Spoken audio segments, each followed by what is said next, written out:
India TV YouTube channel को subscribe करें और बेल आइकन दबाएं। तो स्थापना दिवस पर प्रधानमंत्री नरेंद्र मोदी क्या संकल्प दिलवाएंगे बीजेपी के कार्यकर्ताओं को, क्या दिशा निर्देश और क्या गाइडलाइंस आज एक बार फिर से सभी बीजेपी के कार्यकर्ताओं को जारी की जाएगी, इस पर नजर है। और इस वक्त प्रधानमंत्री मोदी बोलना शुरू हो चुके हैं।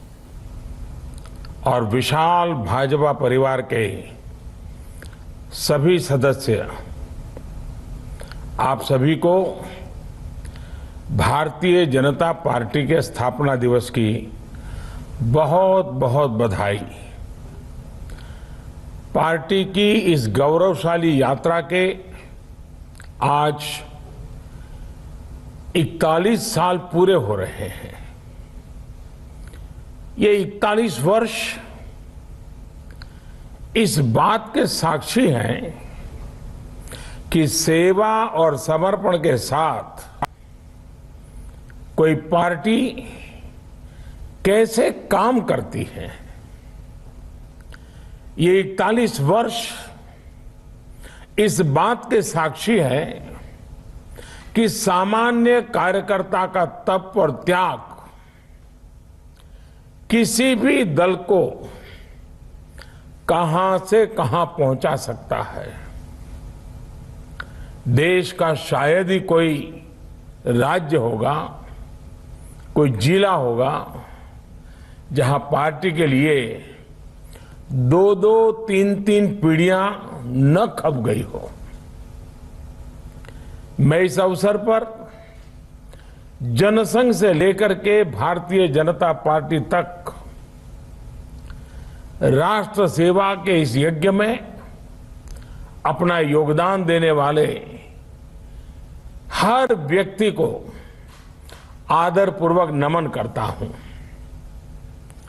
डॉक्टर श्यामा प्रसाद मुखर्जी, पंडित दीनदयाल उपाध्याय जी, अटल बिहारी वाजपेयी जी, कुशाभाऊ ठाकरे जी, राजमाता सिंधिया जी, ऐसे अनगिनत महान व्यक्तित्वों को बीजेपी के प्रत्येक कार्यकर्ता की तरफ से मैं आदरपूर्वक श्रद्धांजलि देता हूं, श्रद्धा सुमन अर्पित करता हूं। पार्टी को आकार देने वाले, पार्टी को विस्तार देने वाले हमारे आदरणीय अडवाणी जी, आदरणीय मुरली मनोहर जोशी जी जैसे अनेकों वरिष्ठों का आशीर्वाद भी हमें लगातार मिलता रहा है। पार्टी को अपना जीवन समर्पित करने वाले ऐसे हर वरिष्ठ जन को भी मैं प्रणाम करता हूं। साथियों, भारतीय जनता पार्टी के लिए हमेशा ये मंत्र रहा है कि व्यक्ति से बड़ा दल और दल से बड़ा देश। ये परंपरा डॉक्टर श्यामा प्रसाद मुखर्जी से लेकर आज तक अनवरत चली आ रही है। डॉक्टर श्यामा प्रसाद मुखर्जी के बलिदान की शक्ति है कि हम वो स्वप्न पूरा कर पाए। आर्टिकल 370 हटाकर कश्मीर को संवैधानिक अधिकार दे पाए। हम सभी ने देखा है कि कैसे अटल जी ने एक वोट से सरकार गिरना स्वीकार कर लिया, लेकिन पार्टी के आदर्शों से समझौता नहीं किया। आपातकाल में लोकतंत्र की रक्षा के लिए हमारे कार्यकर्ताओं ने कैसे कैसे कष्ट सहे। लोकतांत्रिक नैतिकता के कैसे कैसे उदाहरण दिए। हमारे देश में राजनीतिक स्वार्थ के लिए दलों के टूटने के अनेकों उदाहरण हैं, लेकिन देश हित में लोकतंत्र के लिए दल के विलय की घटनाएं शायद ही कहीं नजर मिलेगी। भारतीय जनसंघ ने ये करके दिखाया था। जनसंघ से लेकर अभी तक ये तपस्या हमारे कार्यकर्ताओं के लिए बहुत बड़ी प्रेरणा है। साथियों, पिछले साल कोरोना ने पूरे देश के सामने एक अभूतपूर्व संकट खड़ा कर दिया था। तब आप सब अपना सुख दुख भूलकर देशवासियों की सेवा में लगे रहे। आपने सेवा ही संगठन का संकल्प लिया और उसके लिए आप डटे रहे, लगे रहे और लोगों की सेवा करते रहे। जो काम आप गांव-गांव में, शहरों में कर रहे थे, घर घर पहुंच रहे थे, वैसा ही कुछ काम अंत्योदय की प्रेरणा से भाजपा की सरकारें, चाहे केंद्र हो या राज्य हो, अपना दायित्व निभाती रही। गरीब कल्याण योजना से लेकर वंदे भारत मिशन तक हमारे सेवा भाव को देश ने महसूस किया है। यही नहीं, इसी संकट काल में देश ने नए भारत का खाका खींचा और आत्मनिर्भर भारत अभियान शुरू किया। आज आत्मनिर्भर भारत अभियान गांव गरीब का, किसान का, मजदूर का, दलित का, वंचित का, महिलाओं का, युवाओं का, हर किसी का स्वयं का एक प्रकार से अभियान बन गया है। आज भाजपा से गांव गरीब का जुड़ाव इसलिए बढ़ रहा है क्योंकि आज वो पहली बार अंत्योदय को साकार होते देख रहा है। 21वीं सदी में जिन युवाओं ने जन्म लिया है, वे आज भारतीय जनता पार्टी के साथ है, भाजपा की नीतियां, भाजपा के प्रयासों के साथ है। साथियों, गांधी जी कहते थे कि निर्णय और योजनाएं वो हों जो समाज की आखिरी पंक्ति में खड़े व्यक्ति तक लाभ पहुंचाए। गांधी जी की उसी मूल भावना को चरितार्थ करने के लिए हमने अथक प्रयास किया है। लास्ट माइल डिलीवरी हमारे यहां कहा जाता था, लेकिन आज देश का सामान्य मानवी लास्ट माइल डिलीवरी को साक्षात अनुभव कर रहा है। देश के हर गरीब के पास बैंक अकाउंट हो, देश के हर गरीब के पास पक्की छत हो, देश के हर गरीब को शौचालय की सुविधा मिले, हर रसोई में गैस कनेक्शन हो, हर घर में बिजली कनेक्शन हो, हर गरीब को इलाज की सुविधा हो, हर गांव में ऑप्टिकल फाइबर हो। ऐसी अनगिनत बातें जो समाज के आखिरी व्यक्ति हो या देश का आखिरी इलाका हो, इसके लिए भाजपा सरकारें, चाहे केंद्र हो या राज्य में हो, हम सब मिलकर के दिन रात मेहनत की है, अपने लक्ष्यों को पाकर दिखाया है। और इन निर्णयों को, इन योजनाओं के शुरू करने के पीछे सबसे बड़ी वजह यही है कि हम संगठन में रहते हुए भी ऐसे ही कार्य करते करते करते आगे बढ़ रहे हैं।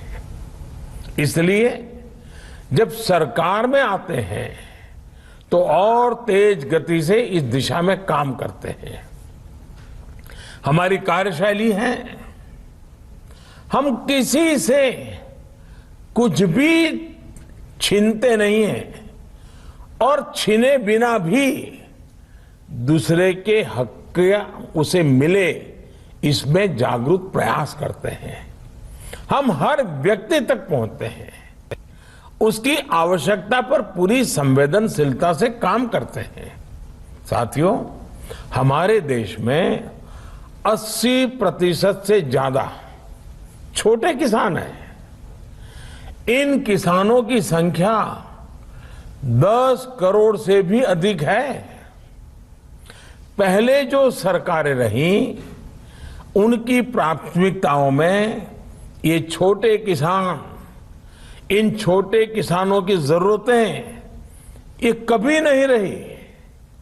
लेकिन बीते वर्षों में हमारी सरकार की कृषि से जुड़ी हर योजना के केंद्र में छोटे किसान रहे।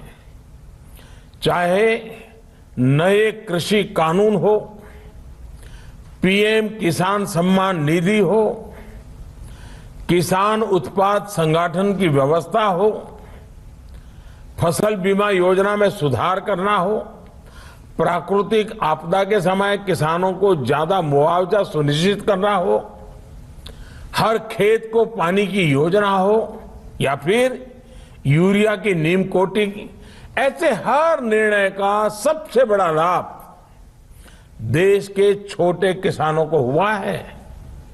साथियों, बीते वर्षों में हमारी सरकार के हर काम में, हर योजना में महिलाओं को प्राथमिकता दी गई है। चाहे 3 तलाक के खिलाफ कानून हो, गर्भवती महिलाओं को 26 सप्ताह की छुट्टी हो, घर की रजिस्ट्री में महिलाओं को प्राथमिकता देने की बात हो, स्वच्छ भारत मिशन हो, उज्ज्वला योजना हो, मुद्रा योजना के तहत बिना गारंटी ऋण देना हो, रेहड़ी पटरी वालों के लिए पीएम स्वनिधि योजना हो, सभी का लाभ प्रमुख रूप से हमारे देश की महिलाओं को, माताओं को, बहनों को मिला है। साथियों, हमारे देश में सरकारों का मूल्यांकन, सरकार की शक्ति का आकलन, सरकार के परफॉर्मेंस की बातें ज्यादातर कौन सरकार कितनी बड़ी घोषणा करती रही है उसके ही आसपास रही है। लेकिन पहली बार ये मानदंड बदल रहे हैं, अवधारणा बदली है। हमारी सरकार का मूल्यांकन उसके डिलीवरी सिस्टम से हो रहा है।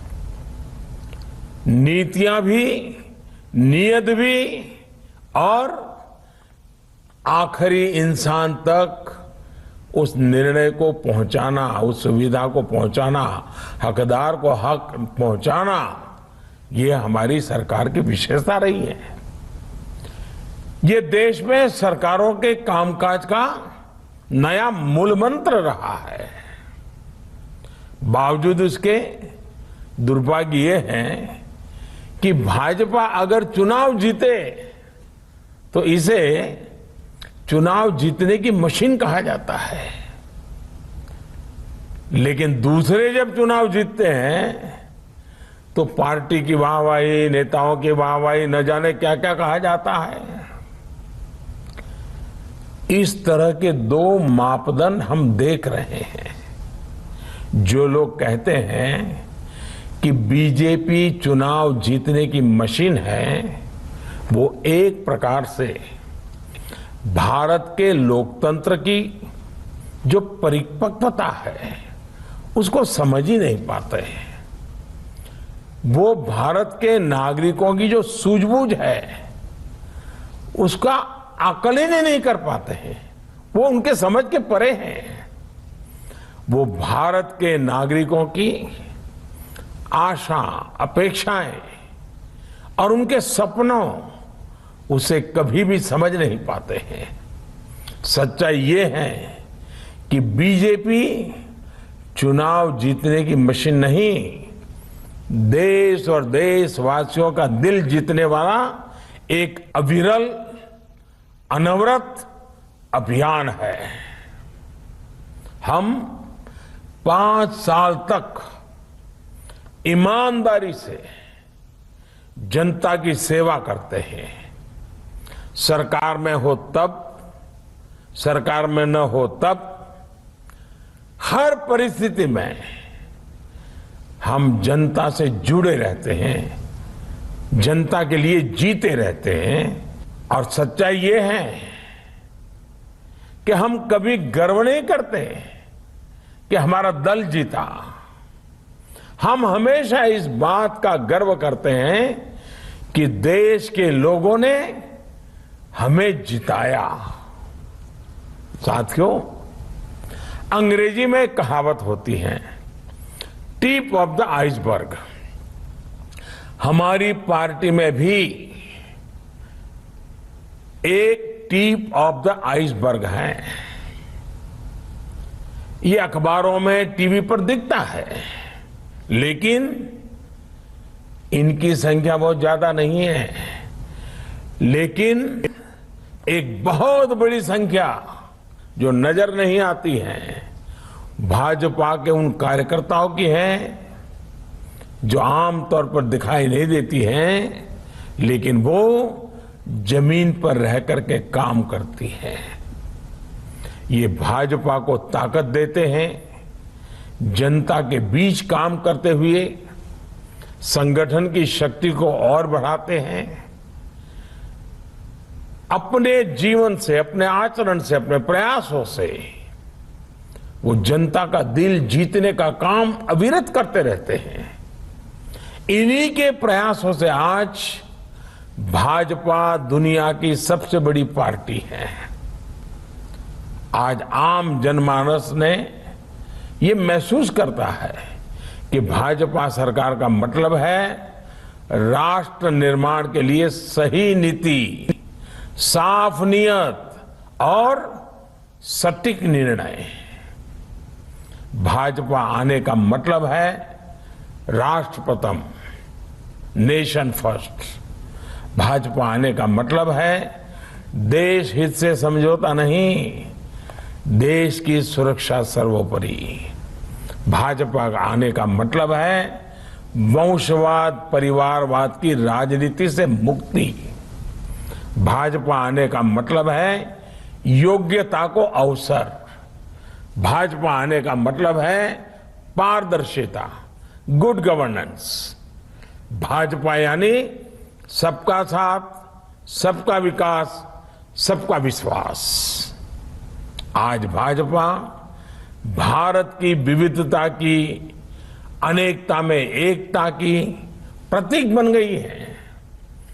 हम हर क्षेत्र, हर भाषा, हर संप्रदाय और हर देशवासी को जोड़कर आगे बढ़ रहे हैं। आज भाजपा से गरीब भी जुड़ा है, मध्यम वर्ग भी हमारे साथ है। हम शहर में भी हैं और गांव में भी है। बीजेपी आज नेशनल इंटरेस्ट की भी पार्टी है और क्षेत्रीय आकांक्षाओं की भी पार्टी है। साथियों, हमारे जो संस्कार है, हम राजनीतिक छुआछूत में विश्वास नहीं करते हैं। इसलिए हम सरदार पटेल को समर्पित स्टैच्यू ऑफ यूनिटी बनाकर गर्व महसूस करते हैं। इसलिए हम बाबा साहब आम्बेडकर के लिए पंचतीर्थ का निर्माण कर गर्व करते हैं। हम खुले दिल से भाजपा के घोर विरोधी रहे व्यक्तियों का भी सम्मान करते हैं, उन्हें सम्मान देते हैं। भारत रत्न से लेकर पद्म पुरस्कार इसका उदाहरण है। पद्म पुरस्कारों में हमने जो बदलाव किए हैं वो तो अपने आप में पूरी एक गाथा है। वो तस्वीर कौन भूल सकता है, और उस तस्वीर को देख करके कौन भावुक नहीं हो सकता था। जब पैर में जूते नहीं होते हैं और कोई वृद्ध मां राष्ट्रपति के हाथों सम्मान प्राप्त करती है, ऐसा हम कैसे कर पाते हैं। अननोन लोगों को, जिनके कार्य को पहचानना और इतने बड़े सम्मान से उनको जोड़ना, क्योंकि हम जड़ों से जुड़े रहते हैं, क्योंकि हम जमीन से जुड़े रहते हैं। पद्म पुरस्कार सरकार का निर्णय तो है ही, लेकिन इस निर्णय के पीछे भाजपा की कार्यशैली और भाजपा के संस्कार है। साथियों, ये भाजपा ही है जहां कार्यकर्ता अपना तन मन धन देकर पार्टी की सेवा करते हैं। सैकड़ों कार्यकर्ता पार्टी के लिए अपना बलिदान दे चुके हैं। सैकड़ों कार्यकर्ताओं को मौत के घाट उतार दिया गया है। केरल और पश्चिम बंगाल जैसे राज्यों में हमारे कार्यकर्ताओं को धमकियां दी जाती हैं, उन पर हमले होते हैं, उनके परिवार पर हमले होते हैं, लेकिन देश के लिए जीना मरना, एक विचारधारा को लेकर के अड़े रहना, डटे रहना, यही तो भारतीय जनता पार्टी के कार्यकर्ता की विशेषता है। वहीं दूसरी तरफ वंशवाद और परिवारवाद का हश्र भी 21वीं सदी का भारत देख रहा है। स्थानीय आकांक्षाओं के सहारे जो स्थानीय पार्टियां खड़ी हुई, बाद में वो भी एक परिवार की, एक दो लोगों की पार्टियां बनकर रह गई। नतीजा आज सामने है। ऐसी पार्टियों ने जो नकली सेकुलरिज्म का नकाब पहन रखा था, वो भी उतरना शुरू हो गया है। सेकुलरिज्म का हमारे यहां मतलब बना दिया गया है कि कुछ ही लोगों के लिए योजनाएं, कुछ ही लोगों के लिए फेवर, वोट बैंक के हिसाब से नीतियां। जो सबके लिए योजना बनाता है, सबके अधिकार की बात करता हो, सबके लिए काम करता हो, उसे ये लोग कम्युनल कहते कहते थकते नहीं है। लेकिन सबका साथ, सबका विकास, सबका विश्वास के मंत्र ने आज इन परिभाषाओं को बदलना शुरू कर दिया है। साथियों, आज इस अवसर पर मैं बीजेपी के प्रत्येक कार्यकर्ता का ध्यान एक बहुत ही गंभीर चुनौती की तरफ भी ले जाना चाहता हूं। आपने देखा होगा, एक ऐसे प्रकार का सिलसिला शुरू हुआ है, एक नई प्रकार की व्यूहरचना सार्वजनिक जीवन में आई है। और क्या है? आज गलत नैरेटिव बनाए जाते हैं। कभी सीए को लेकर, कभी कृषि कानूनों को लेकर, कभी लेबर लॉ को लेकर।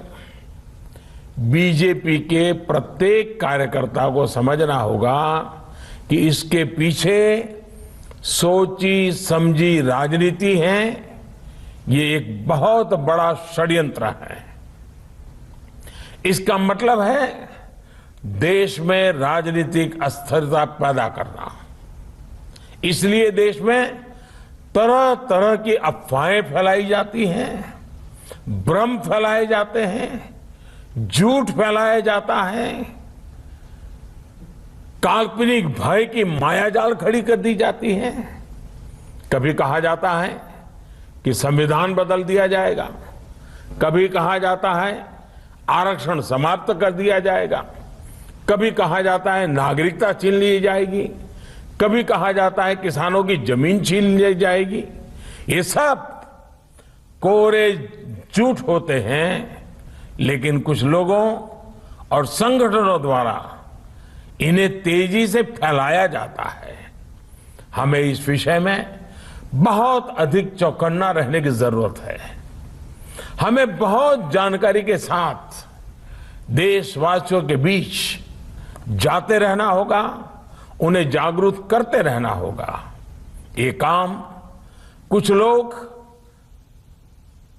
जो ये अफवाहें फैलाने का काम करते हैं, नैरेटिव बदलने का काम करते हैं, काल्पनिक भय खड़ा करते हैं, ये जो कुछ लोग हैं, ज्यादातर तो वो हैं जो अपनी पराजय को स्वीकार न कर पाने की वजह से करते रहते हैं।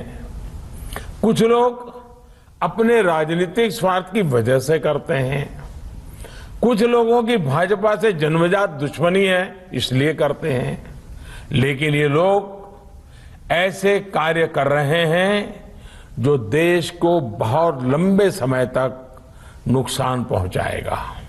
इसलिए बीजेपी के हर कार्यकर्ता को सतर्क रहना है। इन लोगों की सच्चाई से देश की जनता को सावधान करते रहना होगा। साथियों, हमारे शास्त्रों में कहा गया है, भवन्ति नम्राः तरव फल उद्यमय, अर्थात जब फल आते हैं तो वृक्ष झुक जाते हैं। यही मंत्र हमारे संगठन और पार्टी का भी है। हमें सत्ता सफलता के साथ और नम्र होते रहना है, और नम्र होना है, और सरल होना है। हमारे लिए सफलता का अर्थ है नए संकल्पों की शुरुआत। हम कैसे देश के लिए कुछ नया कर सकते हैं, कैसे देश के प्रयासों का हिस्सा बन सकते हैं, इस दिशा में लगातार सोचना है। साथियों, आज जब देश आजादी के 75 साल पूरे करने जा रहा है तो हमारी ये जिम्मेदारी और भी बड़ी हो जाती है। हमें अमृत महोत्सव को भी देश के प्रत्येक नागरिक तक लेकर जाना है, हर नागरिक को जोड़ना है। आजादी का अमृत महोत्सव अगले 25 वर्षों के लिए देश के लक्ष्य तय करने का अवसर भी है। देश के इन लक्ष्यों को पूरा करने में बहुत बड़ी भूमिका भाजपा, उसके कोटि कोटि कार्यकर्ता, उन्होंने विशेष रूप से निभानी ही चाहिए। इसलिए हमें भी अपने अगले 25 वर्षों के लिए लक्ष्य निर्धारित करने हैं, व्यक्तिगत भी और पार्टी की इकाई के लिए भी। हमारी पार्टी के भविष्य को, इन लक्ष्यों को पूरा करने की बड़ी जिम्मेदारी हमारे युवा कार्यकर्ताओं पर होगी। साथियों, भारत का जन जन और देश का कण कण हमारे लिए पवित्र है। उनकी सेवा हमारे लिए राष्ट्र सेवा है। सत्ता हमारे लिए इस पवित्र राष्ट्र सेवा का एक माध्यम है। पद हमारे लिए परिश्रम की पराकाष्ठा करने का दायित्व है। और हमारे लिए भाजपा कार्यकर्ता होना सिर्फ 2 शब्द नहीं है, ये हमारा जीवन मंत्र है। साथियों, अपनी बात समाप्त करने से पहले एक और बात आप सभी को पता है कि कल शाम को, यानी कि 7 अप्रैल को शाम 7 बजे मैं परीक्षा पे चर्चा करूंगा। आप सभी इस चर्चा का हिस्सा बने। याद रखिए, 7 अप्रैल शाम 7 बजे। और मैं चाहूंगा अधिक से अधिक परिवार, अधिक से अधिक विद्यार्थी मित्र इस संवाद में जरूर जुड़े और उनसे भी मुझे कुछ फीडबैक मिले। आप भी अपने सुझाव भेजिए ताकि ये परीक्षा पे चर्चा और समृद्ध होती रहे, हमारी नई पीढ़ी को ये बातें कुछ काम आती रहें, उसमें मुझे आपकी मदद मिल जाएगी। साथियों, आप सभी स्वस्थ रहें, प्रसन्न रहें, इसी तरह देश सेवा करते रहें। इसी विश्वास, इसी शुभकामना के साथ फिर एक बार आज भारतीय जनता पार्टी के स्थापना दिवस पर बहुत बहुत शुभकामनाएं देते हुए आप सबको बहुत बहुत धन्यवाद देता हूं। वंदे मातरम। टीम बीजेपी से सीधा संवाद प्रधानमंत्री का, जहां नरेंद्र मोदी ने बड़ा संदेश दिया और इस बीच स्थापना दिवस पर न सिर्फ नए संकल्प का जिक्र किया, बल्कि इस बात का जिक्र भी किया कि किस तरह से अहम मुद्दों पर जनहित में सोचकर फोकस करने की जरूरत है। और इस बात को अंत करने से पहले यह भी बताया कि 7 अप्रैल को शिक्षा पर भी चर्चा होनी है।